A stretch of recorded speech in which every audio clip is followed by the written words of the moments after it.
This morning I woke up and looked over at my iPhone, which is pointless because I can't see anything up here. But what I heard when I clicked on the sound was an interview with me and Steve Freed from 10 years ago. And it was like, God, her voice has surely deteriorated since then, right? And then I remembered that she's been talking ever since then. She's never shut up, right? And so it's like, but the interesting thing to me was that the content was from a slightly different perspective. I didn't have the 6 steps to freedom that's at the heart of how we do the work now, but it was not just compatible, but a different version of exactly what the teaching is now. And I wasn't surprised because the teaching is the teaching. And basically what the teaching is that with our early childhood wound, we create a version of ourselves that we call me. And then that me is running around in this avatar, as this avatar, and trying to get something or avoid something to be okay.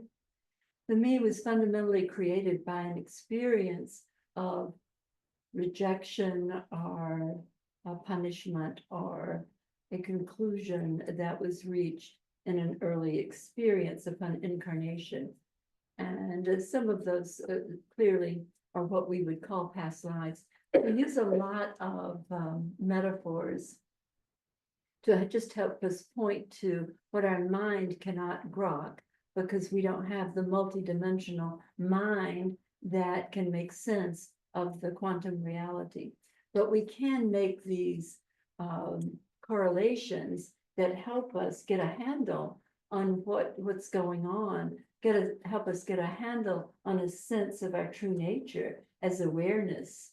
And from that place, start to relieve ourselves of the limitation of a fear-based conclusion that created the me. And so it was fun to hear that version of the teaching and to realize that it's absolutely exactly what we work with now. And that of course it would be, because it is the way things work, and it is the direction in which we can begin to be more peaceful, more happy, or I should say happier, and effective in our worlds. Because when there's a me in the way, when there is the lens, the distortion lens of the conclusion, our expression, our frequency is distorted by that. And in that distortion, which is the information into the quantum field, then we have a life, we have our life arising, looking like difficulty or one problem after another. So the work that we're here to do is exactly the same work I've been doing for longer than the last decade, but very committedly since then. And it's fundamentally the freeing us up out of our minds, the return to our heart, what we might metaphorically talk about as the return to the garden, the return to a connection, an experience of a connection instead of an experience of diagnosing and categorizing and all that the mind does in order to try to know something. From that experience of whenever that was, and probably not historically so much as in consciousness, the experience of falling out of our hearts and being caught up in a mind that was seeing through the lens of difficulty is a way that it should be. It's not that way, somebody's fault. And then having the reality that that distortion lens makes available to us. So the work is exactly the same, and it's available to us. We have the experience in meditation of relaxing out of our mind. I believe that the value and the gift of meditation is that when our minds do quieten, when we are in that space, then we are experiencing the awareness that is the nature of reality, and we experience the reality is who I am, and that's the game changer. That is the doorway into a life lived in peace and ease and happy and connection, a life lived in love and appreciation for oneself and the appearance of each other. There are no others is one of my basic teachings, right? So whatever is happening here, whatever you're doing here, is the world, is representing the world you're creating, and it'll look like the people that match that. And in this sangha, it's an amazing gathering that occurs here and is honored by this gathering every week, and the one that we have on Thursdays and other days, the ways in which we reflect back to each other that there is one heart, one experience of connection, and then the fun of a projected 3D reality to play in. That reality reflects exactly for each of us who we believe we are. And it is distorted by the conclusion that we often have out of an early childhood experience of I'm not good enough, or I don't matter. And so through this work, we have access to shining the light of awareness on that aberration, on that distortion, and watching it just be dispelled, and know ourselves as the awareness and not that limitation of an identity that believed she was not good enough or she doesn't matter. So the work is so practical. The level of practicality can't be overstated, because it's the very cause and the matter of how your reality shows up. Right? Could anything be more practical than that? So instead of trying to fix the problem at the level of the problem, we know ourselves as source in the matter in the ways that I've just described. And so we have access to this deeply personal, this deliciousness of coming home to ourselves, of reclaiming our attention particles from where they've been projected out there, coming back to ourselves. And from this place, we are available for true connection, because from this place, from the truth of who I am, we do not see out there or apparent others as other. We know it as arising in the awareness that is the one I am. So with these teachings, with these, is it premises or what's plural of premise? Premises? With these premises in place, we do this work, and we do it by noticing if we're triggered, that we're believing something about ourselves that's not true. And so that's the litmus test. That's the trigger. That's the warning sign. That's the little red light blinking on and off. It's like, alert, alert. Right? You're being caught up again in suffering. You're being caught up again in a lie. And that lie fundamentally is about oneself. So with that in place, we can open the floor. I think we have Celia, we wanted to do some work together today. Is that right? Yes. Good. Hi, Polly. Hi, sweetheart. So, for the past few weeks, I've really been seeing the belief intensely. I mean, I've seen it before that I'm not lovable. I'm not worthy of love and connection. But for the past few weeks, it feels like it's so in my face. It's so And I've really been working at taking off of people, taking it off of things. And I have days where it's like almost every single thing that happens, I can use as evidence that Mhm. I'm not lovable. And it's intense to watch and it's amazing. Like someone looked this way, someone looked at me. So, Right. someone went to go hang out with a friend, someone didn't go to hang out with a friend. Like all of it I can use as evidence. Mm. That I'm not lovable and or I'm powerless. They're very connected. So Yeah.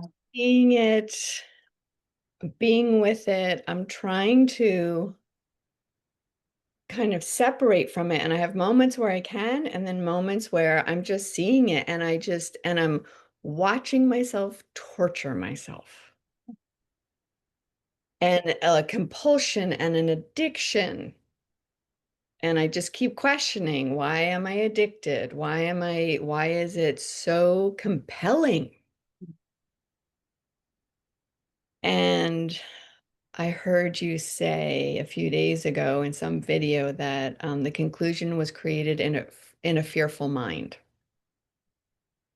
And I really like that. And I was sitting with that for a while and I could see how, I mean, I knew it was fear-based, but the way you said it is it was created in a fearful mind, and limiting fearful mind.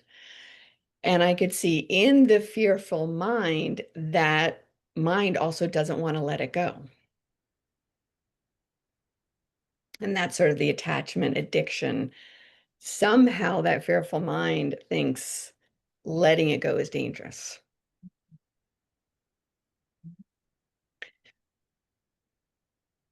Uh, So that early experience, are you aware of the early experience, Celia? not consciously, but there could be multiple. Right, yeah. Birth trauma, All of us, yeah. yeah. Birth trauma, nursing trauma, Um, um, uh, parents who are violent with each other and distracted, so neglect. I mean, yeah. Using the trigger of that experience of I'm not lovable and seeing everything proving it, is there any using that and just free associate, do you have an early memory of that experience specifically? No, no. I have more of like an innate sensation of being an infant in the dark, feeling terror and alone Right, and like chaos and noise and cold and hungry and alone. right, right. So when that was going on, you concluded something about yourself. I think that we can assume from all the work you've done that that was I'm not lovable or I'm not taken care of for sure in that Right. I'm not worthy of having my needs met. perfect, exactly. Good. Yeah, that's a very precise Yeah. conclusion. And I can see it plays out needs like emotional connection needs, even home, like housing and home and nourishment, abundance, financial, like Mhm. it's any of that, Yeah. even as an adult. So with that in place, what that does, and I know you know this theory, but specifically in your experience, what that was like, metaphorically, it was like putting on glasses that had the distortion in them of I'm not worthy of having my needs met. Mhm. So it was like that got installed. When it gets installed, regardless of what age it occurs, we will repress it because it's just anathema to us to, we can't quite believe it, but we've experienced it and now it's been repressed. So the psychological dynamic of anything that's repressed is it'll get projected. So now we have an understanding of the source of what our world looks like. Yeah. So in order to go here with me, and we've spoken before, so I do know that you go here with me, but that lens, the way we see the world is through that repressed conclusion with a consciousness projected through it and creating our reality, right? That makes sense to you? Yeah. Yeah. Yeah, so now we have a world, when I've worked with people priorly at certain times, and I'll say, and this is the way it got created, and they say, well, I don't just believe it, I can prove it. And of course we all can, because it actually shows up that way for us. And we have the mementos, whatever they are, whether they're bodily scars or remembrances of being left out or excluded or not taken care of. We have the history, we have the proof. And so we're confirmed in it. Right? Yeah. The good news is that it is in a certain way, it's mechanical. It's like there was a lens through which you see reality. In the Bible, there's a verse in the Bible that says, at first we see through a glass darkly and then face to face. And this is what it's pointing to. It's pointing to, and then the poet Anais Nin, she said, you don't see the world as it is, you see the world as you are. So there's been a lot of understanding about this way that it works. And the poets have all matched that in their poetry. But for us to see that this is the way it works gives us access to a position of clarity that from which we can see that the me, in your case, the me that believes she's not lovable, got created, right? She's the character in that distorted projection that's playing the part that matches that early belief, like I don't matter, or I'm not taken care of, I don't deserve to be taken care of. So, but what's going on now, and what I'm saying, what I'm pointing you to, and I know that you've had many experiences of this, what's going on as I describe this, there's awareness of it, not the whole story. It's like being aware of the Netflix series, right? So what we are looking to do here is to come home to the awareness in which or through which we've been perceiving a distortion lens, or we've been perceiving through the distortion lens that's clouded the awareness. The profound nature of who I am as awareness, is who you are as awareness, is that you can't have good, bad, or indifferent without awareness, right? Without awareness, there's nothing, right? But when we are aware of something that's just not true, and we are caught up in that story and that belief, then the frequency of that is is the information that comes from us and into the quantum field, and that arises as our reality, looking like people who don't return our calls, or looking like there's not enough money in the bank, or looking like everything else that I'm not lovable would imply. So now we are looking at the dynamic of who I believe myself to be, that information into the quantum field, and the way our world shows up, and we're seeing it through the distortion lens of the early wounding. So there's a kind of layered and thereby very compelling experience and perception of this limitation and the confirmation of what we believe, that I'm not lovable. But what's available for us is to know ourselves as the awareness of all of that. So consciousness without an object, consciousness without a conclusion. Know me, no problem. If we can see it, we can dispel it. It's alchemical in that way. It's like seeing the conclusion that you reached, I'm not lovable, I'm not worth even being taken care of, that was an unavoidable conclusion for that little infant, that little girl, or that little toddler. Right? And so it's been through that lens that your consciousness has impacted the quantum field, and then it shows up with only always yes. The field only always says to us, whatever we say, I'm not good enough, it says, yes, you're not good enough. Mm. Because it's just, it's our connection. We are powerfully connected to reality in the way that creates 3D experiential experience. So we go back to what was originating in our conclusion about ourselves, and we see it through the eyes of awareness and through the sunlight of shining on that conclusion,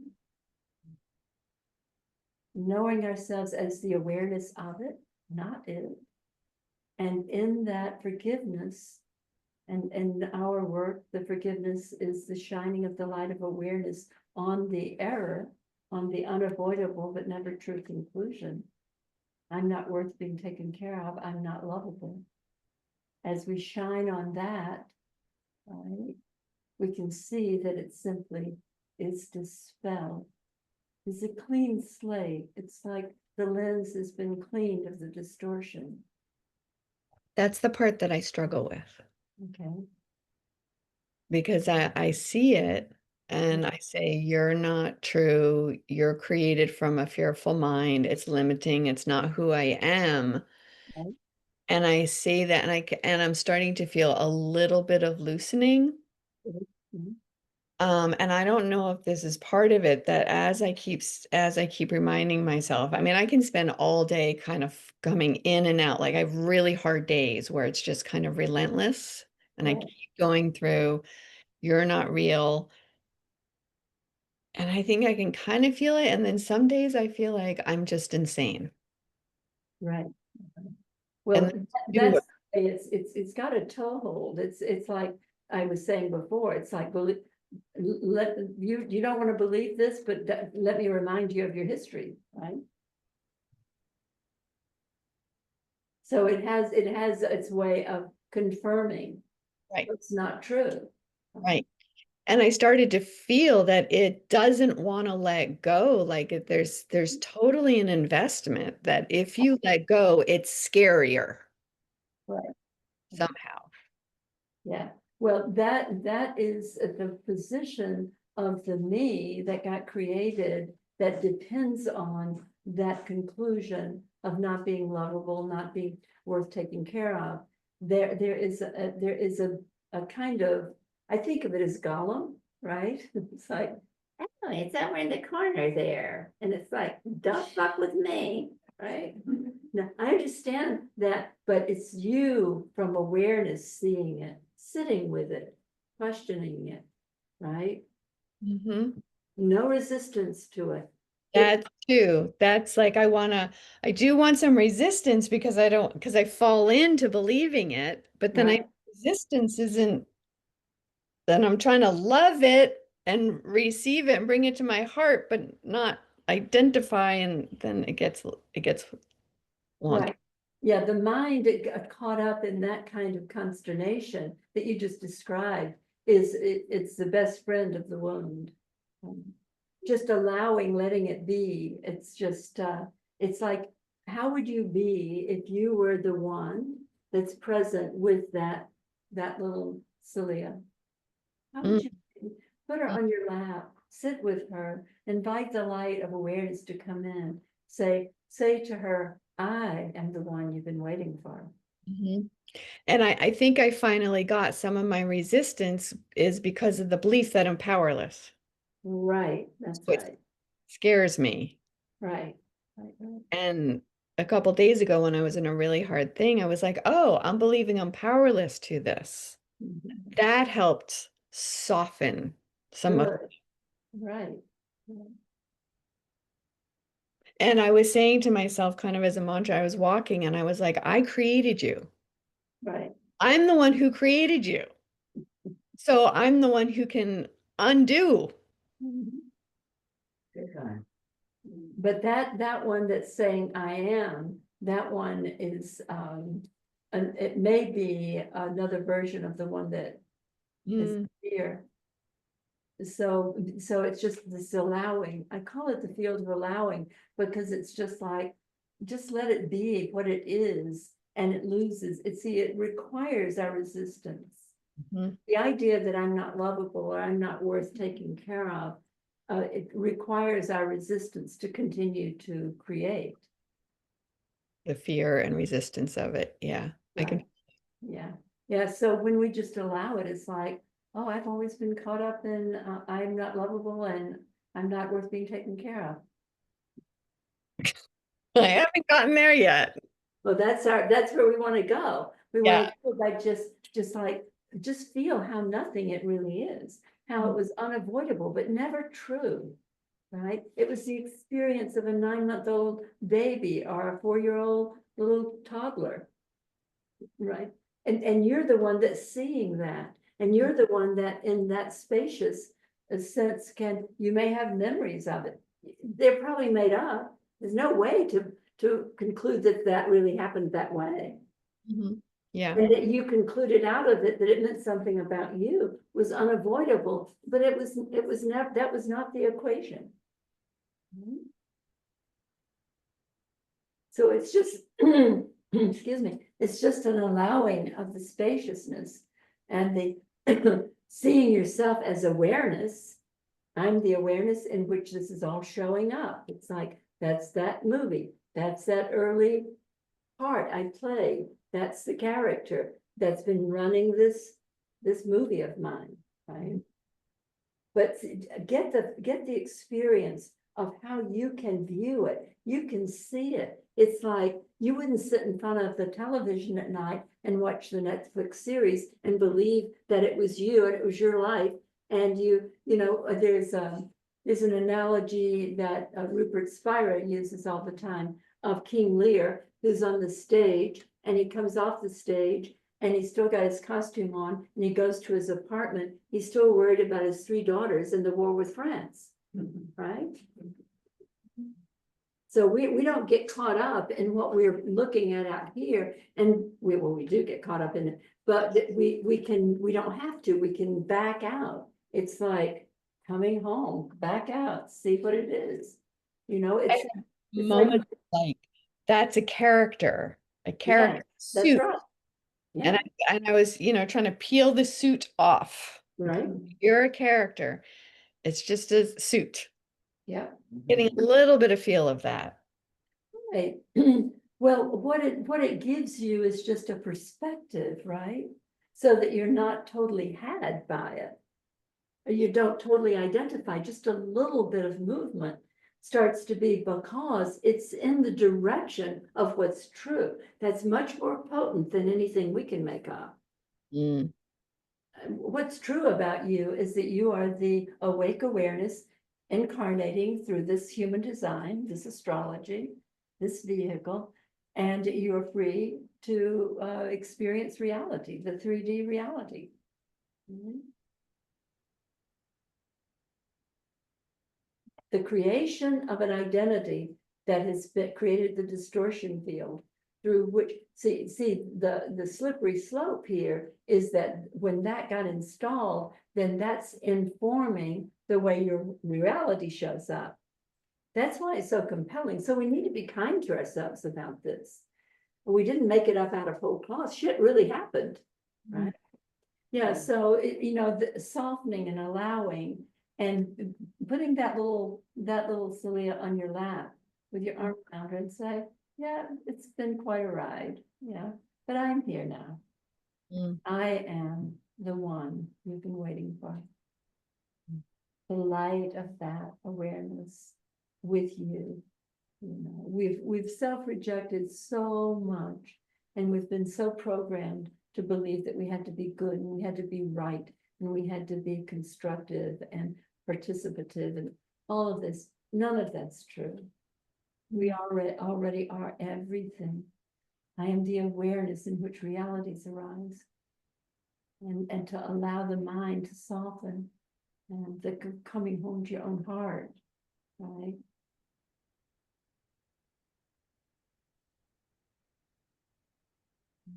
You're moving in exactly the right direction right now. Mhm. Thank you. Thank you for the work. Any questions or other people who would like to do the work with Polly? Can raise your hand. Any topics you might have too.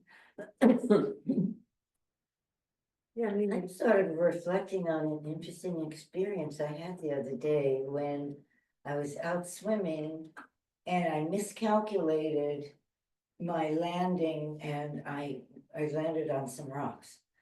What's so interesting was that I left my body by a few inches as it happened. I'm so aware that as my body was flowing onto the rocks, my awareness was also about 6 inches out watching it. This is the strangest thing because the minute that I landed and, the universe was so kind, there was a man saying, "Can I give you a hand up?" Yes, I can. It's somebody that I knew. But what is just curious to me is that feeling that I left my body even for a fraction of a Right. second and realize that that's kind of fantastic training in a way, you know what I Yes. mean? Yeah, right. And then I had another question about when people have that sense that you're leaving your body when you're dreaming.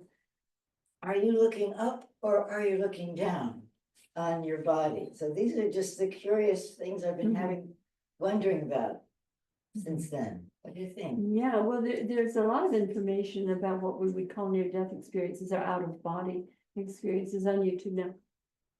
The truth is that we identify with the vehicle, but the energizing liveliness that uses the vehicle is our true nature. Yeah. That's the one I am. And that it's operating through this physical body. But I think there's a lot of potential for being, I do believe that the reason we dream is so that we have an understanding of what we're doing when we think we're awake. We're kind of dreaming this up, so that when we go to sleep at night and dream, and it's like that hilarious thing that Patricia read to us the other day about is there life after delivery? Right, we have a sense of continuation, a sense of of consciousness, of awareness that is not totally locked in to the body awareness, so that we can have these little forays out of body, so like you did, right? Right. So it's I think it's really, and I think this is the reason that there's less and less fear about what we call death, is because there isn't any. It's just that we are addicted to or identified with a physical vehicle. But that's not our only state of being.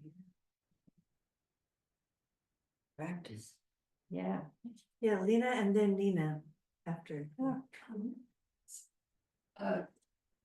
So do you expect those identifications to not arise? Or in your experience, do they still arise? Like she was talking, or I could talk about an idea I hold about myself, and that, yes, I'm aware of it. Yes, I've seen it over and over. It's not as gripping, but would you expect that it would dissipate altogether? And it does, when we do wake up to our true nature, the fact that we have identified as less than or not good enough, that falls away, because what falls away with the awakening is the me. And that is at the heart of the matter, that limitation, that conclusion, I'm not good enough, I don't matter, I'm not lovable, it is what creates the me.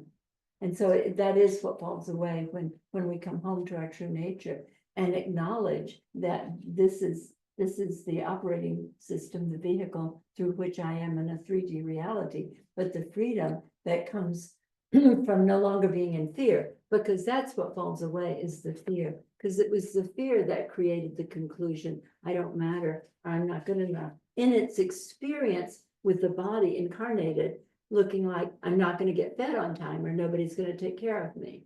Yeah. So that's exactly what the awakening is the falling away of the me. And you're so thoroughly Fallen. yeah, you're so thoroughly fallen, or you're so you're thinking, so you're explaining to me it's more about what you've released than the fact that you're more identified with self-nature.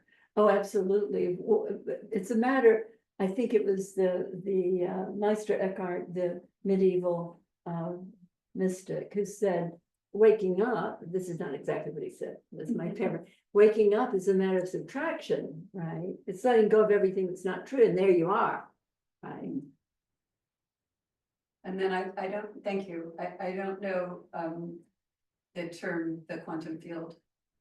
What you mean by the quantum field? Well, one of the books in the Sangha, this one and the one that meets on Thursday, we've done is everybody's been reading Quantum Revelation, which is a book by Paul Levy. It's a kind of a book for laymen, not physicists, to understand how consciousness is engaged in this reality.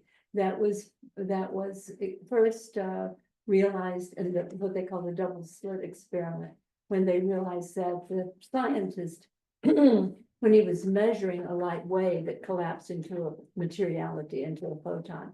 So when consciousness is measuring or observing something, if it's measuring the way I'm being treated, and I'm a 9-month-old baby that's not being cared for, then what collapses is the identity that I feel I am, is that I'm not good enough to be loved, to be taken care of. So the quantum field is probably the closest that we are so far available for this vehicle to understand how we are engaged in creating our reality through the lens. So it's the It's a it's the sign. closest thing to awareness, or it's the expansion versus when we collapse. Is that right? Is that what you're saying? Right, it's the understanding of how this reality that arises, as we say out here, is co-created with the consciousness, the frequency here in my mind, my heart. What we know now is that the clearest level of consciousness is the heart, right? What I call the field of allowing, not our physical heart, but our metaphysical heart, that is our true nature. And that the frequency of that, when we've turned against ourselves, we've dampened or turned down our high frequency. And so the emission from us into the quantum field, the field is the way in which a 3D reality arises, right? And it arises on the basis of our viewing of it, like the double slit experiment. Okay. Thank you. Thank you. Very Thank you, Well Lenny. done. I don't know that. Thank you. That's a good one to take on. Quantum, you make it sound very easy. Okay, Nina. Can I have a quick reminder? That for those interested in Paul's work that don't know it, he's doing a free 1-hour talk on the Shift Network tomorrow. Oh, It'll be a nice summary of his work. Are we gonna bring it in here? No. Okay. Can you say it again a little bit louder, please? Yeah, Paul is offering a free 1-hour talk on the Shift Network tomorrow. So if you go to them online, you can find it. Thank you. What time? 1:30 Hawaii time. I mean, 2:30 to 3:30 Hawaii time. Right, 2:30 to 3:30. Okay, you're up, Nina. Could this not be recorded, please? Sure, Thank you. too bad for everybody else who's Well, not